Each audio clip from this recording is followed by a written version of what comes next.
Here at Sinister Minutes, we recently learned that the use of voodoo dolls is part of the closed practice of voodoo, and that, in fact, we were committing cultural appropriation by selling a product with that label on it. We are deeply sorry for all the harm we have caused, and especially because we now appear to have picked up some inexplicable stabbing pains in embarrassing places. So going forward, Sinister Minutes will no longer be selling so-called voodoo dolls. Welcome instead to our brand new line of Sinister Minutes Poppets. All new, fully improved, brand new, nicely printed labels covering the old smudged labels that we were unable to remove. Join thousands of happy customers and rid yourself of annoying colleagues, unpleasant lovers, and noisy neighbors. With Sinister Minutes patented poppets, you can just poke in a pin, chant the words, and let that juju, magic, rip. Available in goth black, slasher red, and new alien abduction green. Sinister Minutes patented poppets. Just put a pin in it. Pins sold separately. Frequent use may result in clawing sounds at your door, the feeling of being constantly watched, darting shadows, and those damned inexplicable stabbing pains. We fixed it, so please just take those old, culturally inappropriate dolls and flush them down the toilet.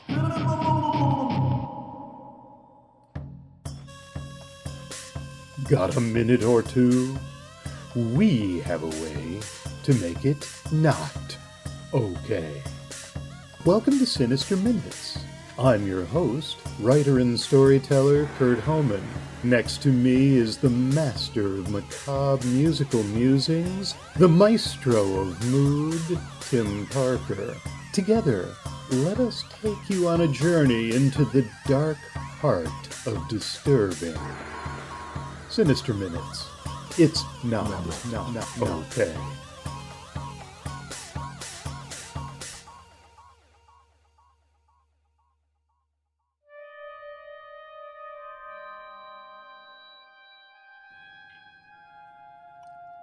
Sinister Minutes features tales that include disturbing content.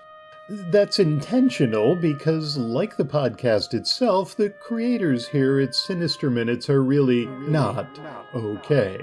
Now, having said that, realize that content featured on this podcast may include descriptions of some pretty horrific things at times. It is a dark fiction podcast, after all. So we hope that you are anticipating some degree of abuse and blood, of harm and death, of suicide, of sex, of injury, of mutilation, of pain, and certainly some profanity. Maybe a little bit of screaming, occasionally some threats, a bit of torture, a bit of victim blaming. And as always, at some point, we're sure that you're going to encounter some witches. Don't say we didn't warn you.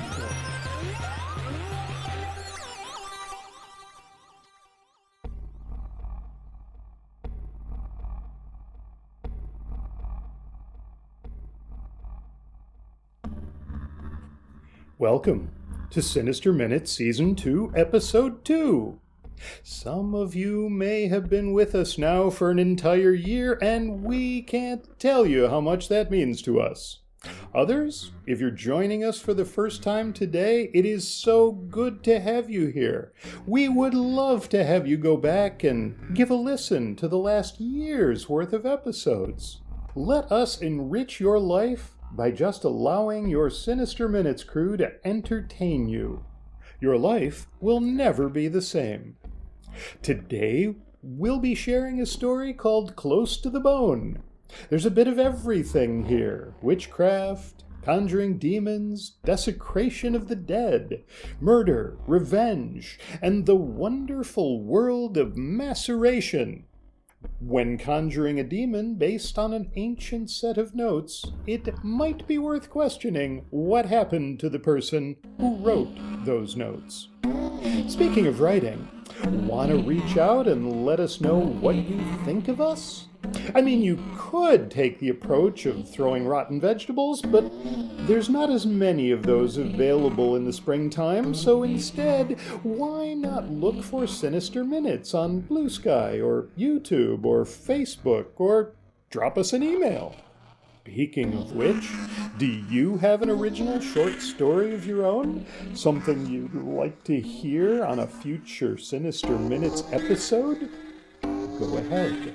Attach it to an email. Send it to sinisterminutes@gmail.com, and a monstrous burning eye will turn in your direction. Sounds like fun, right? Hey, after today's story, Tim's sticking with the theme. In searching for bones to get close to, we had to do some digging, and in doing so, we left a few holes behind. One of those provided inspiration for today's musical interlude, The Empty Crypt. Of course, why waste a perfectly good napping space once those sharp, pointy bones are no longer in that cushy coffin? We might still be resting comfortably there, but we had to get up to remind everyone that we are still not okay.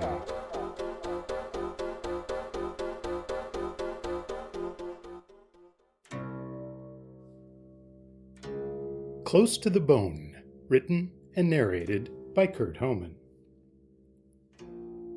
13 black candles flickered on the cold concrete floor, a single red one burning brightest of all. A border of salt, the coarse type, formed the circle, and the 7-pointed star inscribed inside, as well as the arcane symbols throughout. The diagram, a printout of an already fuzzy photograph blown up to a fully distorted size, hung on the wall nearby. Gemina checked the diagram one final time, then opened her well-worn journal and began the incantation. She'd tried to research the individual words, but found no reference to any of them. Yet the book, which had taken months to locate, had been verified authentic, and those words that could be translated pointed toward the intended purpose. If it worked, if everything came together as expected, then the demon would be drawn to the bones placed at the center of the circle and trapped there. If it didn't work, then there was one of two possibilities. Either the incantation hadn't worked and no demon had manifested, or the protective sigils hadn't held, in which case the demon would simply walk out and swallow Gemina's soul. Possibly also her liver and other choice bits along the way. It had to work.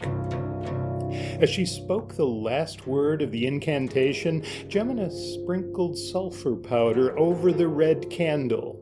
The smell made her eyes water, but she kept them open, staring at the center of the circle. Nothing happened. The earth did not split open, fire did not erupt from the basement floor, wind did not whip through the low-ceilinged space. The candles did not so much as flicker. Gemina waited, determined to be patient, to not remove the protective ring just before the minion of hell arrived. But there were no minions.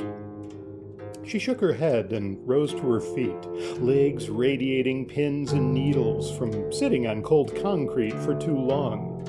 Without breaking the salt circle, she worked her way around, snuffing each candle in turn, the red one last. In the now dim basement, smoke hovered in the light streaming through the dirty window at the far end. With a sigh, she collected her things and walked up the stairs. 20 minutes later, seated at her favorite cafe, she opened her journal and pored over the notes. It had to be the pronunciation. The unfamiliar words were clearly spelled out, but she'd had to guess at how the unknown language might be spoken out loud.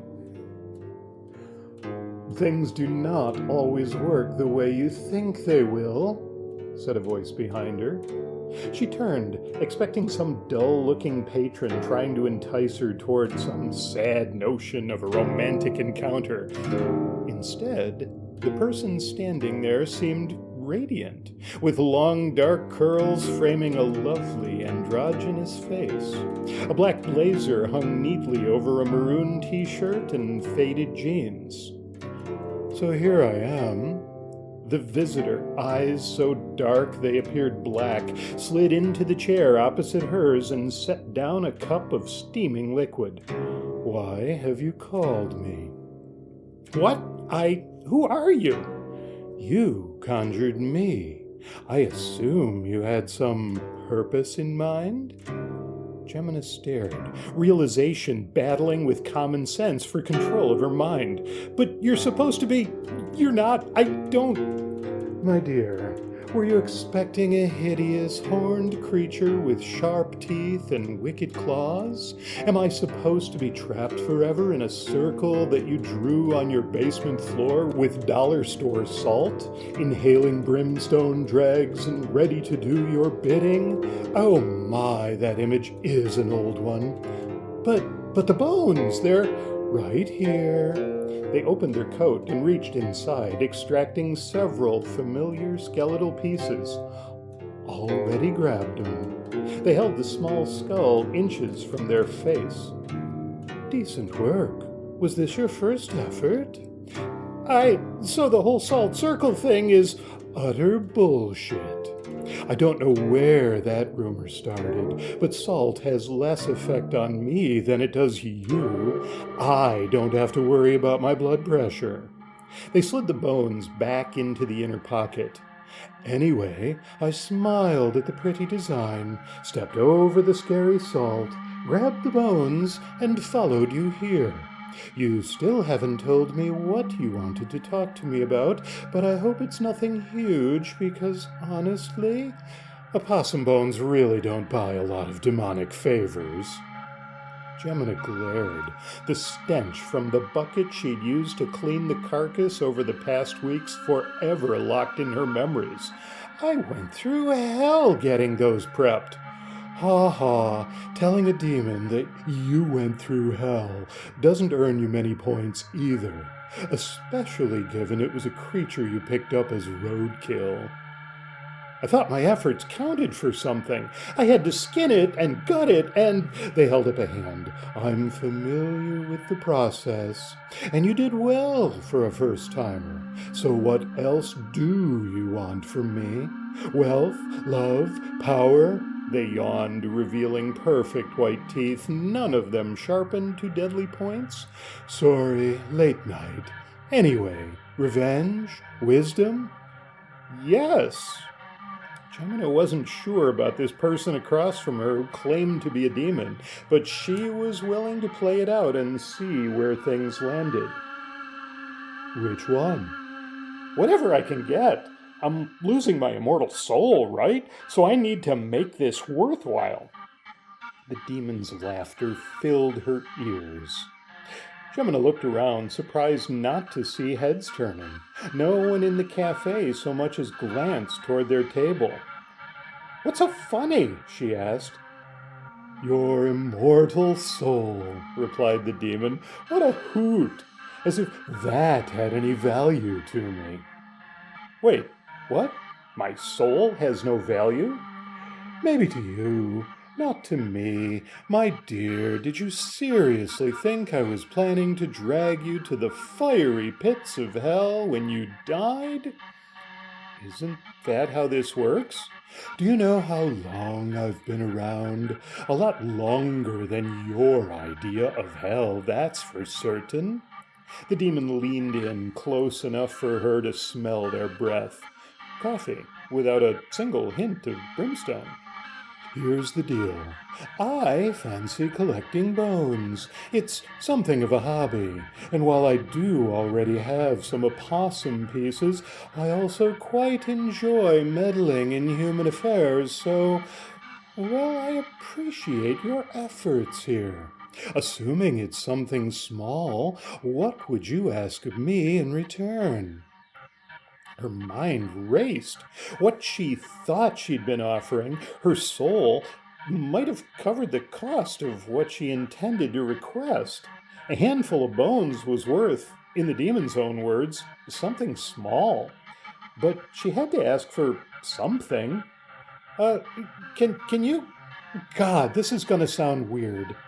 Try me, but please don't call me God. It's an insult. The words came out in a rush. There's this package. It was supposed to be here weeks ago. I keep getting updates for the shipper, and it's in some kind of delivery loop, stuck somewhere in Ohio, bouncing between Toledo and Columbus. The demon clasped their hands behind their head and sat back, wearing a wide grin. You want me to track your package? Not just track it, get it to me. They chuckled. Consider it done. She couldn't let them leave, not without at least approaching a greater goal. Can I ask you something else? You can ask whatever you want. You may or may not get an answer. How could she best phrase this? The books I read, there was a lot left out. And no doubt a lot of extra bullshit added. Yeah, probably. Anyway, you implied that what I can get for rendering that opossum has to be pretty small. What would you want for a bigger task? The demon leaned forward in their seat. Now you're piquing my interest. What kind of task? It was now or never. What if I wanted you to kill somebody? They shrugged. Depends who it is. Some nobody ex-boyfriend who drinks too much and drives too fast is a lot cheaper than, say, a president. And before you ask, because lately everybody does, I'm not taking on that task. Gemina raised an eyebrow. Because another of my kind already put him in that chair, they continued, and you, my dear, cannot afford a war between demons. She nodded. Okay, so how much for the nobody? The demons scratched their chin. You didn't ask me to do much for those opossum bones, and you did do a nice job of cleaning them, so I'll cut you a deal. Assuming you don't care how it happens, I'll do it for, how about a human skull? They make such lovely candle holders. Gemina stared at them. How am I supposed to get a human skull? That's not picking up roadkill, and I can't just order one online. My dear, that part's up to you, but reach out when you're ready. I do look forward to doing business with you again. The demon was gone a moment later, the dregs of a macchiato the only memento of them ever having been there. Gemina shook her head. I conjured a demon, she muttered, and sent it to pick up a package. This is the dorkiest horror film ever. The demon hadn't batted a long eyelash, not about her request, nor her follow-on question. Considering the time and effort she'd put into studying the old text, cleaning the bones, crafting the diagram on the floor, setting up the candles, and all the other stuff, she'd hoped to get something more, but at least she had a solid idea what to do next. Other humans had made similar requests, and they'd no doubt been as certain of losing their immortal souls. She'd lost her nerve when they'd laughed about the value of her soul, only finding it again after setting the ridiculous task of the lost package. Were they really a demon? They'd gained access to her home, picked up the bones she'd left in the middle of the pentagram. found her at the cafe and struck up a conversation as though they'd known what she was trying to do. She finished her chai and headed home, wondering if all those things taken together were sufficient proof.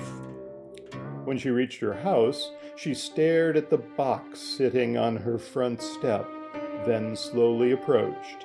It was, of course, the long-missing item that had been stuck in the delivery hell of Ohio. She decided to believe. Months passed before Gemina was prepared to set up the circle once more. While the demon had laughed at parts of the ritual that had gone into her incantation, it had worked, if not in the way she'd expected. With a freshly cleaned and whitened skull placed where the roadkill opossum had been the previous time, she spoke the words once more. Later, at the cafe, the demon materialized again, attired in black chinos, white shirt, and a sport coat that shimmered blue and green like the feathers of a grackle. "That skull is rather nice." They set their tiny cup on the table before sliding into the vacant seat, the espresso a close match to the shade of their eyes. "My dear, you're getting absolutely proficient." "Thanks." She'd used similar techniques to render the flesh as with the opossum, but the small fish tank heater the demon had rescued from package hell had sped up the process. She hadn't been nearly as squeamish as she'd anticipated. Acquiring the head had required becoming more than chummy with a mortician twice her age, but it wasn't her first time doing something that unsavory either. In the end, while the man hadn't directly helped with the head removal, he had at least looked the other way as a specific body made its way to the crematorium. "Do you have a name?" she asked. The demon smirked. "You've read enough demonology to know not to ask that question." No, Gemina held up her hands. "Not your true name. Is there some simple name that I can call you?" They nodded. "How about Ash? Simple enough?" "I didn't mean..." Yeah, sure. Ash it is." "It's appropriate, right? Given the constant fire and brimstone at home." "So hell is actually..." Gemina caught the demon's grin a moment after she began to speak. "Okay, you're just messing with me, right?" "Of course, my dear. Now, you've offered me something much more valuable this time, haven't you? A price that we agreed upon, no? So, do tell, whose life shall I be ending?" Gemina raised both hands. "Not so loud!" The demon, Ash, laughed. "You need not worry.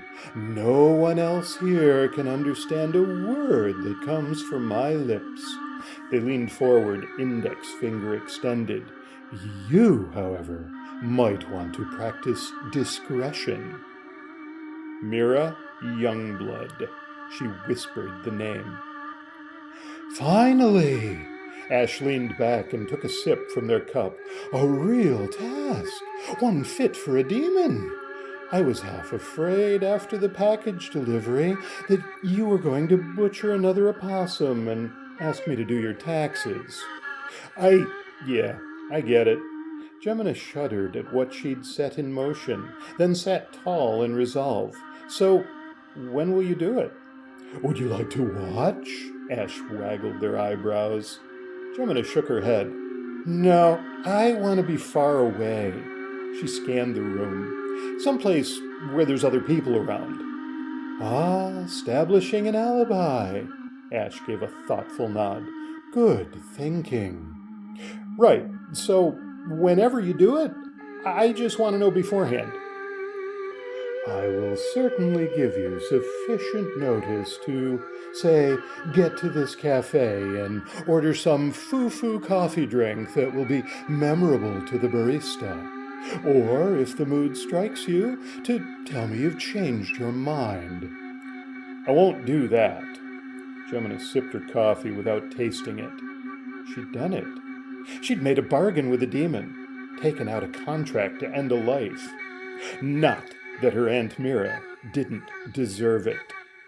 She'd thought long and hard about bringing an end to her aunt, and while a part of her wanted to be the one to thrust and twist the knife, another knew that she would be a prime suspect.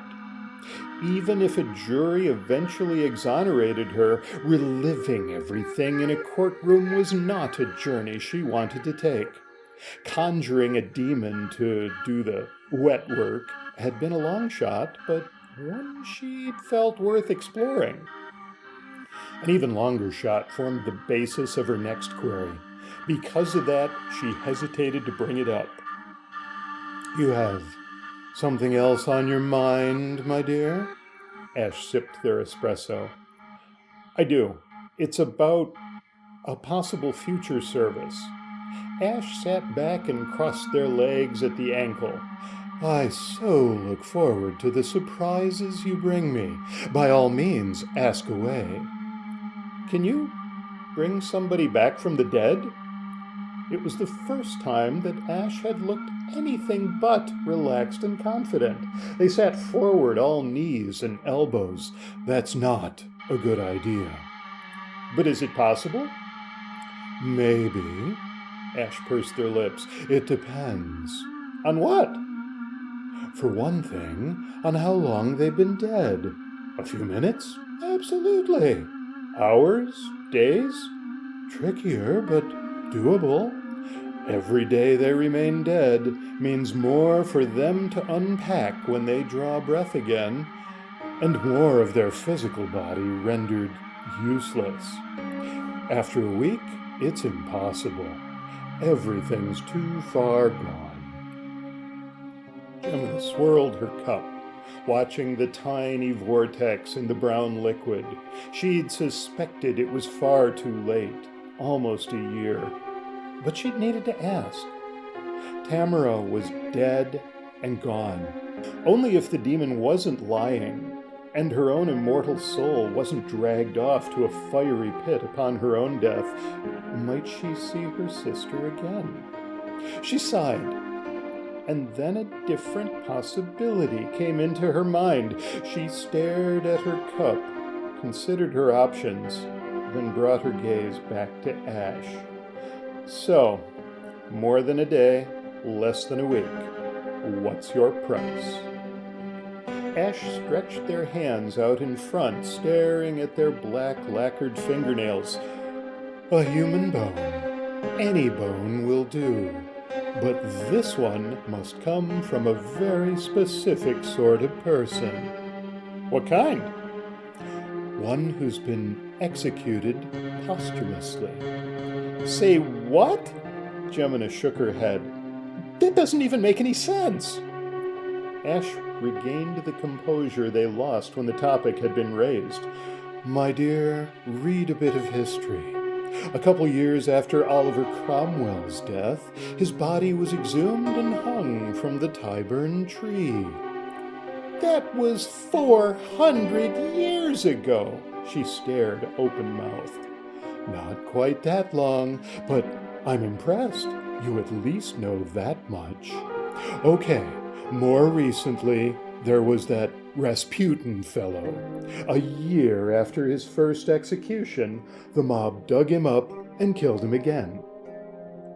"Gosh, only 100 years ago this time, and somewhere in freaking Russia? I'm sure I can just pop over there and go grab a piece." "As before, my dear, I have named my price. It is up to you to decide how to pay for that which you wish." Gemina was already prepared when she got the call just 3 days later. Ash had beaten her to the cafe and was already parked at the table with beverage in hand when she arrived. Part of her wanted to join them immediately, but given the importance of establishing her presence there for the duration, she nodded at them and got in line. At the counter, she ordered a green tea with a shot of espresso, hoping it to be a weird enough request to be memorable while still hopefully being drinkable. Before she slid in across from Ash, she reached into her front pocket, extracted the item, and set it on the table. "It was a bit of a rush," she said, "so I had to cook it a bit. I still think it will dry quite nicely." The demon unwrapped the bone and held it up to their face. They stared at it, held it under their nose, even poked their tongue at it. "Impressive. It certainly rings true, but I have no sense as to who it came from." "I didn't learn her name," said Gemina. "I didn't think it mattered." "You?" Ash smiled widely. "I am impressed.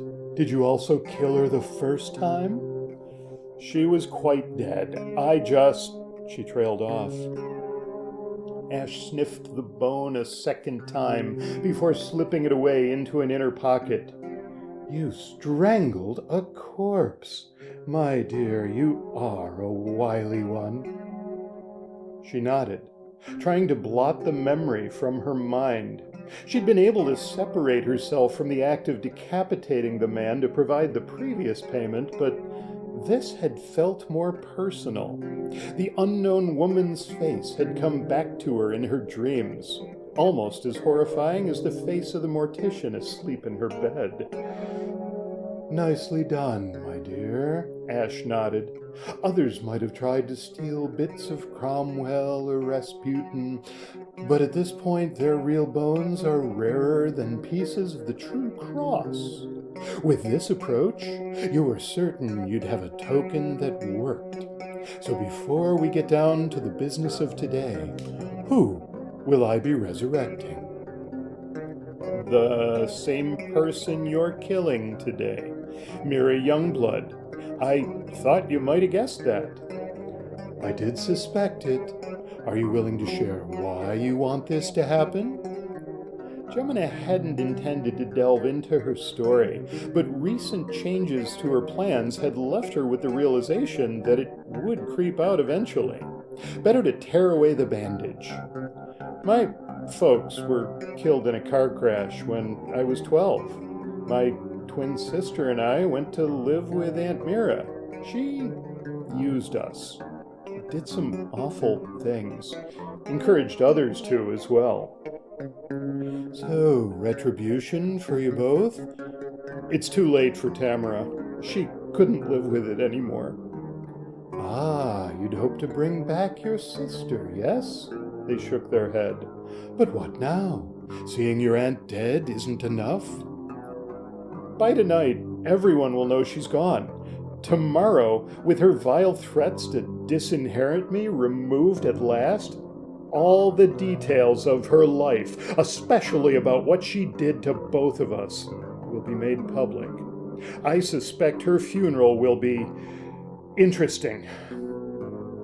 Ash's smile would have been inappropriate for anyone else's funeral. "That sounds positively entertaining. I may show up incognito." Gemina went on, ignoring their comment. "After the funeral, after everyone is gone, you can resurrect her. I'll be kidnapping her. No one will ever come looking for her."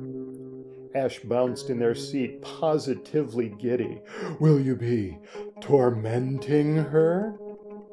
"Not half as much as she tormented us for all those years." "What then?" Gemina shrugged. "I'll probably just kill her again." Ash nodded with an expression that might have passed for sadness on their lips. "And so our partnership soon comes to a close." It was Gemina's turn to smile. "Did I give you that impression?" "Ooh," the demon grinned. "Something else in mind?" "I've learned some things through our association. Once I've killed dear Aunt Mira, made sure she's dead again, I'll strangle her corpse. And then I'll snap off a bone, a finger, or maybe a toe to start, and give you a call." As she spoke the last words, she drew a circle in the air. Ash sat back, ebony eyes wide. Oh my! Gemina folded her hands. I will eventually grow bored, or Mira will run out of non-vital bones. But I think either of those things may take a long, long time.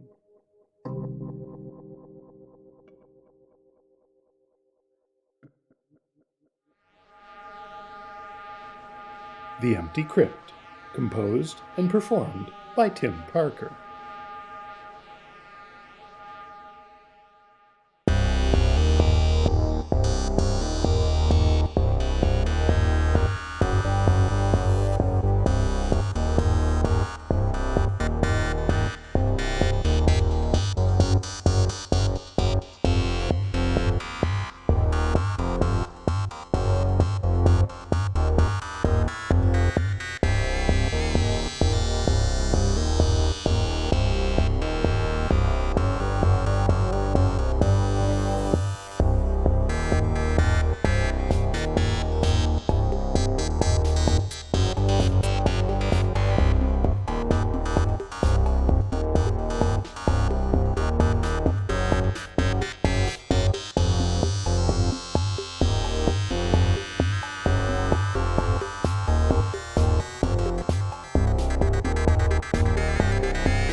Sinister Minutes is presented by Kurt Homan and Tim Parker. The musical score was composed and performed by Tim Parker.